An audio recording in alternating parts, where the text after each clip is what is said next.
for some people to get on into the room. Yeah, excuse me. Welcome to another episode of Ron's Library and Ideas. Welcome to the live edition. And I know it's the middle of the afternoon on a Thursday, but there's some things that I want to talk to you guys about. Namely being, I want to share with you this book, Seth Speaks, The Eternal Validity of the Soul. With the world being so chaotic right now, I think it's important for us to realize the true nature of reality. And that nature of reality means that our minds is what makes all of this real. It's your mindset. It's my mindset that determines my reality. It's one of those things where I have to battle like the thoughts that go on in my head. And maybe not say battle, but I have to control the thoughts that go into my head. I have a tendency to think about the way things can go wrong instead of thinking about the ways they can go right first. And I think that's a habit that that develops. I think that's a habit that I developed just coming from the household that I was in. It wasn't a negative household, but my father was in the army, and the saying that they have is they hope for the best, but they plan for the worst. And hearing that, it kind of trained me to think about, okay, best case scenario, this is how this can go, but worst case scenario, things can go this way as well. Be prepared for both.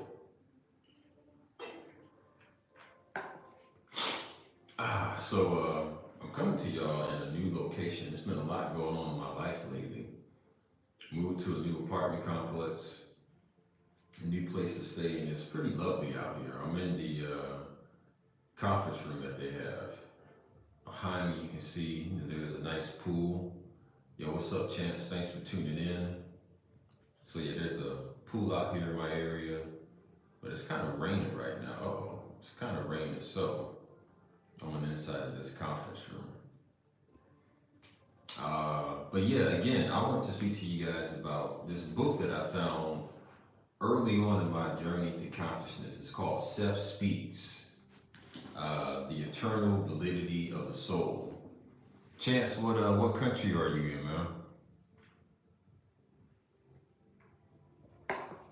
Hello, Heather. How are you? Thanks for tuning in. Today we're going to be talking about reality and how it's our minds that shape it. All right, so I'm in Florida, and this time of year in Florida, it'll rain for like 5 minutes, stop, then rain again, then stop. So, it goes on and off. So, this book is very interesting. Oh, you're in Georgia. That's interesting. I'm from the state of Georgia in the United States. I knew a girl who went out there and lived in the country of Georgia for a while. She really seemed to enjoy it. But, so just some more about this book. This is all about personal growth and just becoming a better person. This is Seth. This is a channel entity. This woman named Jane Roberts would go into a trance, and a non-physical entity named Seth would speak through her, and her husband would write down what he said. Now, with all this information, you have to decide whether it's true to you. But trust your feelings. Ask your soul, does this sound true? How does this make me feel? So listen to this. This is Seth speaking.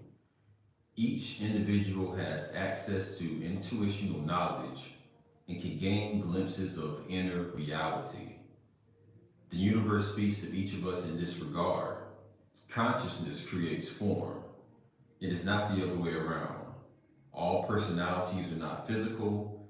It is only because you are so busily concerned with daily matters that you do not realize that there is a portion of you who knows that its own powers are far far superior to those shown by the ordinary self.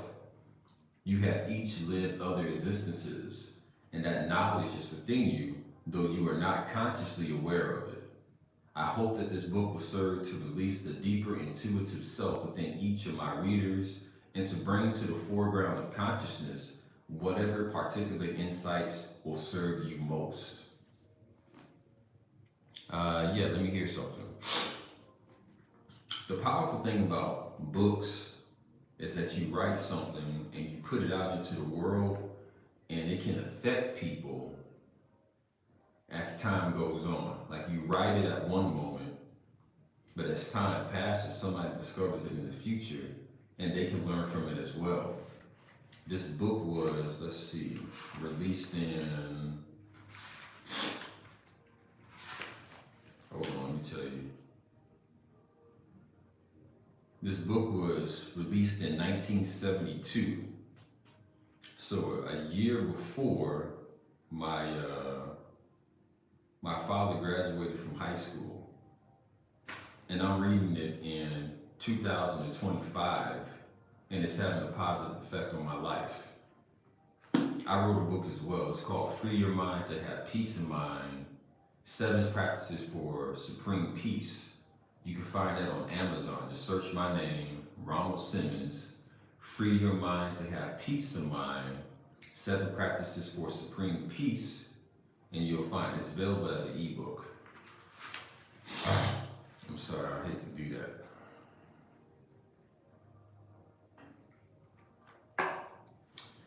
So this is one guy that doesn't believe God. No, Seth very much, and it's even beyond belief. He knows that God is real. He's aware of that presence. You know, belief is it's kind of a shallow thing, because you can believe something to be true and not be sure. Like, I know my name is Ronald Simmons. I know I locked the door to my apartment before I left. But, you know, there's certain things that you have to believe in. So anyway, let me start from the introduction. This book was written by a personality called Seth, who speaks of himself as an energy, personality, essence, no longer focused in physical form. He has been speaking through me for over 7 years now in twice weekly trance sessions. My psychic initiation really began one evening in September 1963. Wow, so this started way back in 1963, and it's still having an effect on the world today. So let's see, I've gone through and underlined and highlighted some things that stuck out to me. This is from chapter 9, the death experience. And I guess this is important because it's something that we're all going to do one day. It's something that you've done already before in different lifetimes. Let's see. All right, this is Seth speaking. What happens at the point of death? The question is much more easily asked than answered. Basically, there is not any particular point of death in those terms, even in the case of a sudden accident. I will attempt to give you a practical answer to what you think of as this practical question. However, what the question really means to most people is this: what will happen when I am not alive in physical terms any longer? What will I feel? Will I still be myself? Will the emotions that propel me in life continue to do so? Is there a heaven or a hell? Will I be greeted by gods or demons, enemies or beloved ones? Most of all, the question means, when I am dead, will I still be who I am now, and will I remember those who are dear to me now? I will answer the questions in those terms also then, but before I do so, there are several seemingly impractical considerations concerning the nature of life and death with which we must deal. First of all, let us consider the fact just mentioned. There is no separate, indivisible, specific point of death. Life is a state of becoming, and death is a part of this process of becoming. You are alive now, a consciousness knowing itself, sparkling with cognition amid the debris of dead and dying cells, alive while the atoms and molecules of your body die and you are reborn. You are alive, therefore, in the midst of small deaths. Portions of your own image crumble away moment by moment and are replaced, and you are scarcely given and you scarcely give the matter a thought. So you are to some extent now alive in the midst of death of yourself, alive despite and yet because of the multitudinous deaths and rebirths that occur within your body in physical terms. You know, why that question is so interesting to me, what happens to you after you die, is because we all know that at some point we're going to die. And there have been people, institutions, who have used this knowledge to take advantage of us. If you can control where a man thinks he's going to go when he dies, you can control what he does on the planet. Now, if you look at the Catholic Church, for years, they were the ones who said, yo, when you die, you're either going to go to hell, go to purgatory, or go to heaven. We have the only way to ensure that you either go to purgatory or heaven, and that you avoid hell. So you have to listen to what we tell you to do. If you don't listen to what we tell you to do, well, you're going to find yourself in hell. And a lot of that still goes on to this day. We're controlled by the fact that we're not sure what happens to us when we die. We let somebody else control that idea. It's just like with little kids. You can use the threat of Santa Claus not bringing them anything for Christmas to get them to behave better during the year. You know, you keep acting up, saying they ain't gonna give you shit, and all right, you know, that'll make a little kid act up. Chance says, I think we are reborn. Yes, I believe so as well. Something else that's interesting is like, all right, so if we think of reality, if we think of this physical existence as a video game, right? How many times do you want to come back and keep playing the same game over and over again? Like, at what point do you get tired of playing Super Mario? So the ancient Egyptians, they looked at reincarnation as reincarceration. They were like, all right, so I want to get to the point to where my soul has experienced enough to where when I die, I can move on to whatever else I want to do. I can move past the physical plane and not be forced to come back down here. I think that's fascinating. Think about think about the people who come down here and life is rough for them, man. Like, I see it. I'm in Jacksonville. Jacksonville is like the largest city in the United States, and it's because it's so spread out. And you'll go to parts of Jacksonville that looks like, oh man, this looks really good. This looks kind of like paradise. And you know, I drive Uber sometimes, right? And I had a Nigerian guy in my car who used to drive Uber as well. And he said he's been to parts of Jacksonville where he was like, ooh, shit, even I wouldn't want to live here. And he said, I'm from Nigeria. He said he's seen some stuff. And there's parts of Jacksonville that he's been in that's like, yo, this is bad. That's the very nature of what you can experience down here.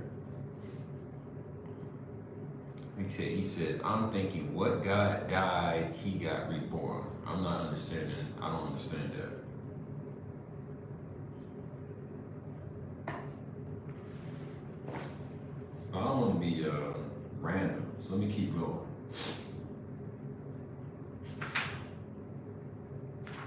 All right, it continues. If the cells did not die, we were not replenished. The physical image would not continue to exist. So now in the present as you know it, your consciousness flickers about your ever-changing corporeal image. In many ways, you compare your consciousness as you know it now to a firefly. For while it seems to you that your consciousness is continuous, this is not so. It also flickers on and off. Though, as we mentioned earlier, it is never completely extinguished. Its focus is not nearly as constant as you propose.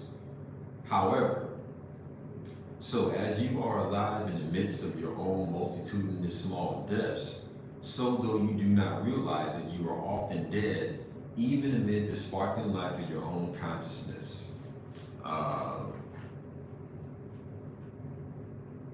You get cells that are, living and dying right now. All of those cells make up you. Jay Thomas, I am reading Seth Speaks, The Internal Validity of the Soul. The premise of the book is a woman named Jane Roberts would go into a trance and she would channel this entity called Seth. And Seth would give her this information that her husband would write down, and they wrote a bunch of books. And I found this early on in my journey in consciousness when I was trying to figure things out. And it really just put a lot of things into perspective. And you know what? It also took away a lot of the worries that I had.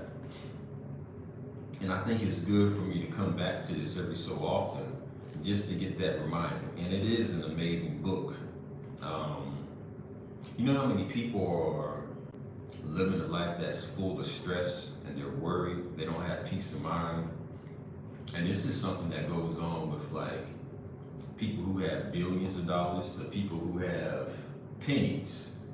And you'll see like there's some people who have all the money in the world, it seems like, and they're not happy. They don't have peace of mind. There's so many things that are going on. Those physical things can't bring them the happiness that they desire or the peace of mind that they desire. That peace of mind has to come from within. And it's not anything that you can go out and buy that's going to give you that long-lasting peace in a sense. It has to be something that's generated by you. Jay Thomas, the name of the book is Seth Speaks, The Internal Validity of the Soul. Reading this book and others and just my own experiences helped me to write my book, Free Your Mind to Have Peace of Mind, 7 Practices for Supreme Peace. Because what I realized is that there's a lot of people walking around stressed out here. And yeah, problems are going to arise, but one of the things that I realized, every problem has a solution. And if you're in the right state of mind, you can find that solution. Now, you can find my book on Amazon as an ebook. It's in an ebook format. So just type that in, type my name, Ronald Simmons, and Free Your Mind to Have Peace of Mind. And I give you 7 practices that I use to make sure I stay in a peaceful state. Thank you for subscribing to my channel. I appreciate it. There's a lot of information like this. And I think that's one of the best things that you can do. When you find information, you find something that's, life-changing for you. So anyway, so I was talking about just religious institutions taking advantage of the fact that a lot of people don't know where they're going to go when they die. So because of that, they fill their heads with a bunch of fear tactics, and that in turn make them listen to that position of authority. I ain't with that. They even convince these people that I gotta come in and tell the priest all of the things that I've done wrong. I'm gonna list out, the priest tells you what all the sins are, and then you gotta come and snitch on yourself to me in order to absolve yourself of those sins. And because those people believe that, that plays out for them in a sense. What happens to you after you die, I found out in this book, is partly based on what you believe to be true. So if you believe there's going to be some type of ultimate judgment, and based on your life, you're going to be punished or rewarded, that scene will play out. But it's not how you think. It's not going to be, oh, you lived a bad life, so you're going to have an eternity of suffering. That doesn't happen. Let's see. Something that I noticed, I went and made this coffee and I put some cream in it, and now I'm noticing that I keep sniffing dairy. It's definitely not good for me. I guess I am lactose intolerant, but it makes it taste good. So I'm gonna be staying away from this dairy side, especially before I go live, so I can speak better.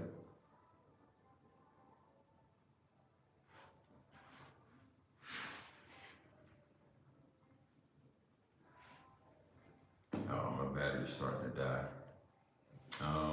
Got 10% left. What else do I want to say? You guys can keep checking back in. Make sure you subscribe to my channel.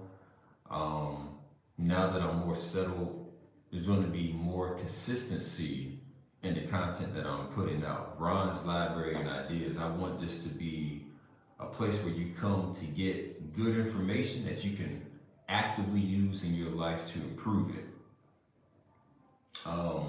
So if you have a fear of death, do away with that fear. There's nothing bad that happens to you after you die. You just move on to something better. Before we leave, let's see. So Seth is a non-physical entity. So I'm gonna ask Seth, I'm gonna open this book and I want it to go to a message that you believe these people who are watching right now need to hear. So I'm gonna open it at random and let it guide me to what it is. All right. Okay, let's see. Physical reality is therefore glimpsed by other kinds of personalities and other systems from their own unique viewpoint.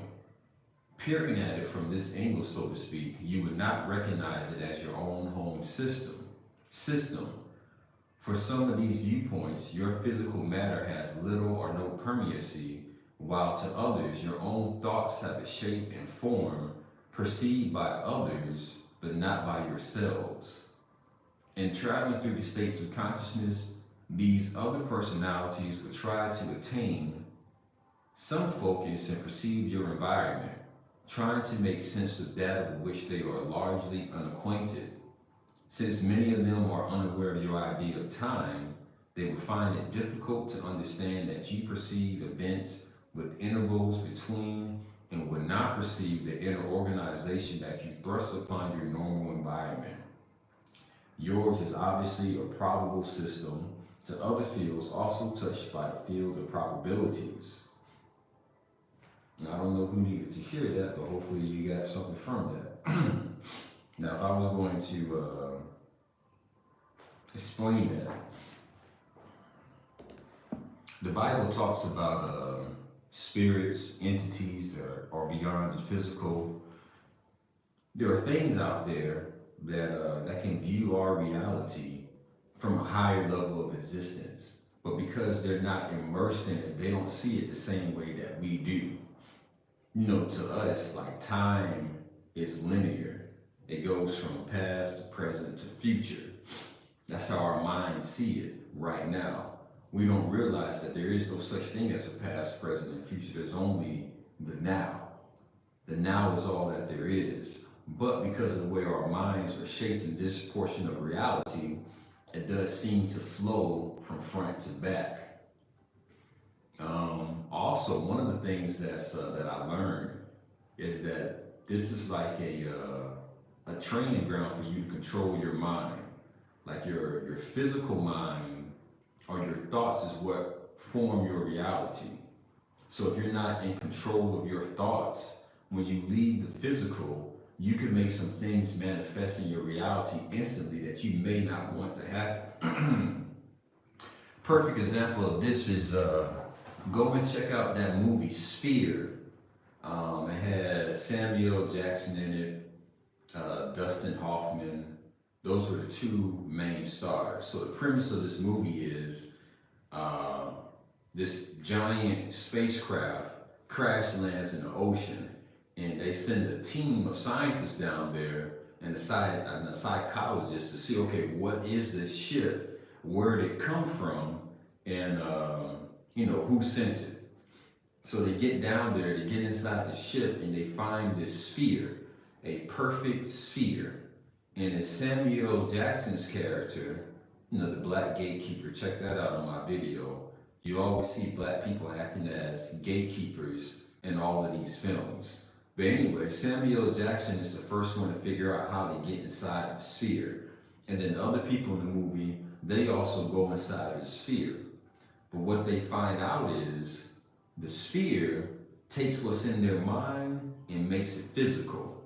So Samuel Jackson had a fear of squids, of a giant squid. So whenever he would be asleep, he would manifest a giant squid attacking attacking the habitat that they were living in underneath the sea. And the main idea of that movie is that, it's our minds that make reality. The thoughts that you have, all of the thoughts that you've had up to this point have brought you to this point. All of the choices that you have made. You made choices based on the thoughts that are in your mind, what you decide to do. So this is supposed to be the place where we learn to control our mind so we can get the type of reality that we want. Like, I'm in an area of Jacksonville that I used to drive through. I'd be like, man, yeah, this is pretty nice. I like the homes out here. I like the vibe. Yeah, I may want to live here someday. And lo and behold, 2 years later, I'm living in this area. It came to be because it was an idea in my mind first. It's like superstars like Michael Jordan and Kobe Bryant. One of the reasons that they're so successful is that they have that supreme confidence in themselves. So if you say, I can't do something, you'll make it much harder for you to be able to do that thing because your mind is what makes reality. I always give this example, like, you ever heard them say sex is in the mind?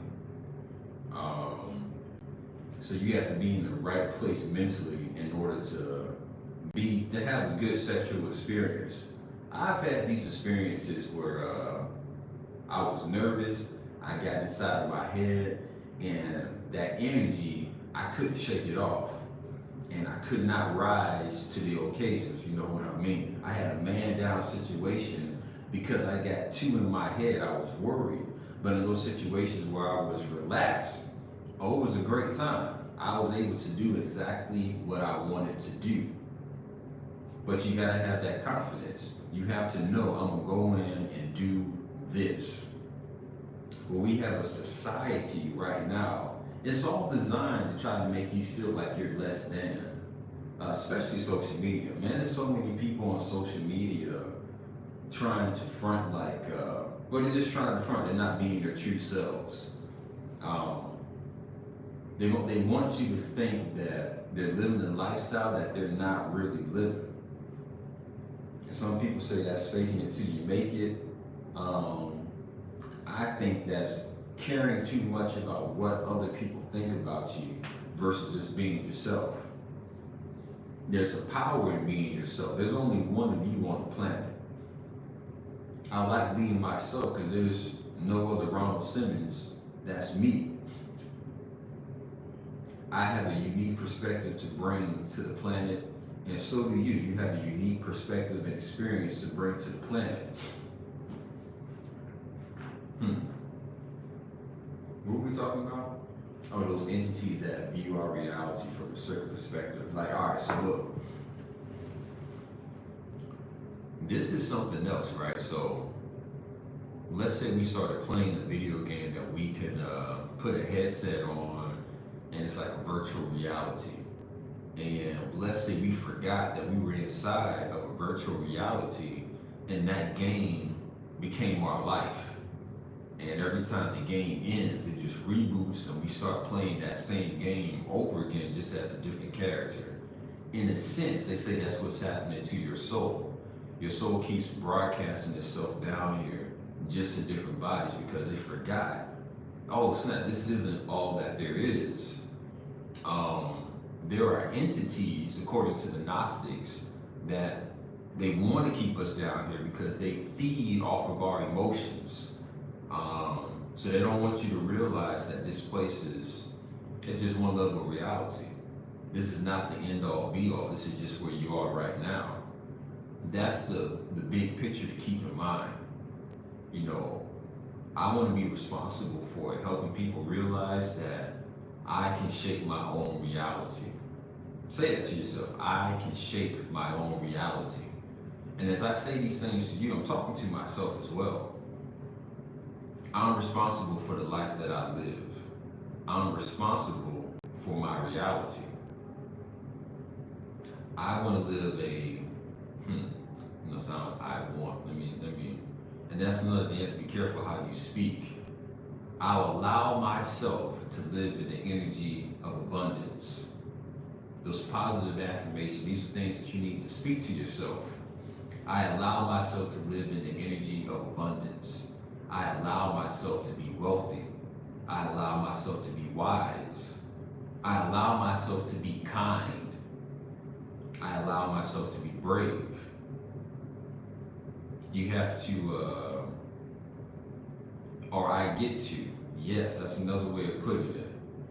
I get to share my ideas with a wide range of people on YouTube. I get to have a positive influence on the lives of people around me. I get to be an example for myself and for others of what life can really be. There's so many negative things out there that's, they really want to draw your attention into that. They want you to pay attention to the drama. I really have I have a good life. I have a great life and it's getting better.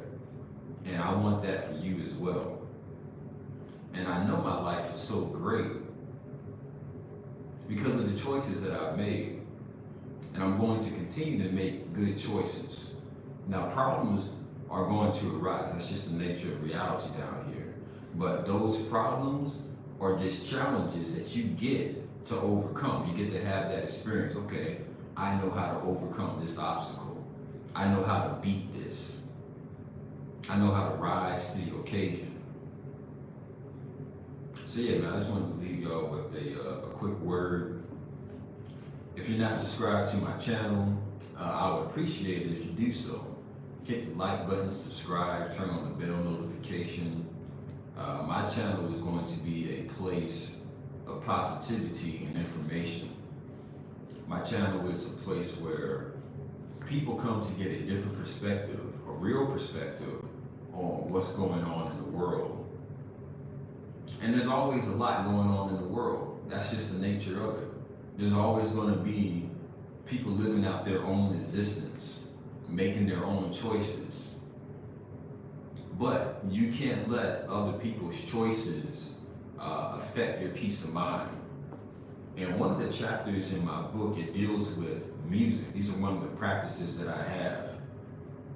You really have to pay attention to what you're listening to, what you're allowing into your mental to program you. You're welcome, Jay Thomas. I appreciate you for tuning in, man. Pay attention to the music that you listen to, that you allow to go into your mind, because those thoughts will run around in your mind and will affect the kind of reality that you find yourself in. It's a whole other discussion. Brother Panic talked about this, but hip hop is a great creation that my people made, right? But the CIA hijacked it from the very beginning. They saw, okay, whoa, like music got attacked. There's no like Earth, Wind, and Fire, the type of music that they were making, the type of energy that they were putting out, what they were doing was having a positive influence on black people, on the world, anybody listening to that music. So they say, you know what, we need to sabotage this because they're healing themselves through their music. We can't have that. So even when they took the instruments away from us, we found a different way to create and we gave the world hip hop. But here comes the CIA or whoever who got involved. It's not a coincidence that gangster rap got so big, the war on drugs became a thing, and the prison industrial complex all kicked off around the same time. These things feed into each other. You have rap music that they use to program the masses, to program black people, to let them know, okay, this is how I'm supposed to behave, this is what I'm supposed to do. It leads me to do these bad activities, and what happens? I wind up breaking the law, selling drugs that they glorify, and now I'm in jail as a slave. Jail is a slave system. You don't want to be a slave. You want to have your own autonomy to live your own life. And you know, they make hella money off of prisons. They have deals with these states that, yo, you got to keep these prisons at this level of occupancy. Prisons for profit, and they use our music to help fuel that system. Music is influential, man. I don't smoke weed anymore, but I did. And part of what influenced me to smoke weed was Wiz Khalifa's Cushion OJ, that mixtape. I don't know if you ever heard it. But that was the thing. It influenced me to want, let me go out and try some weed. And I had a great time smoking. But I was not a productive weed head. Like my father would tell me, you know, weed gives you a bad case of the tomorrow. So I'll do that tomorrow. I don't have to do that right now. I'll do that tomorrow. It really, for me, this is what it did for me. It kind of gave you that idea, not everything's all right, like that, slash that ambition. And for some people, that's okay. You know, they're living the kind of life that they want, they have everything that they need or what they want, and that works for them. It wasn't working for me at the time. Maybe I'll get to a place where I decide to start smoking again, but I know weed has been weaponized as well. Yeah, weed has definitely been weaponized as well, man. Like, I look at pictures of me while I was smoking and what I look like now that I've stopped smoking. I'm healthier. My body looks better. I have more weight on me. I have more muscle on me. Now, some people would say, well, weed doesn't have any bad effects on me at all. And, you know, maybe that's the case for you. For me, it wasn't like that. I wanted to be healthy. So I decided to stop smoking. And I had a woman that, you know, my now fiance, who's going to be my wife next month, she was dependent on me. And I had a job that, you know, if I got piss tested and failed, I would lose my job. So I had to be responsible. You know, my mama would say, she said, baby, ain't no high like a natural high. And I'm like, all right, well, you ain't never smoked before either, but I feel you. I understand it now. That's definitely a thing. You know, shout out to my mom. I'm glad I have her as a mother. She's just like the epitome of goodness. She's always going to tell me the right thing to do. Thank you for that. Yep, I'm getting married next month. I told my mom I was going to walk into a bank and, you know, walk up to the teller, and it's going to be my words exactly. Excuse me, may I have some money, please? And because in my mind, I'm like, I wonder if anybody has ever walked into the bank and asked for some money and not demand it, not like, well, give me all the money. I'm just going to ask very politely. And what if they're like, you know what? You asked so nicely, here's $500,000.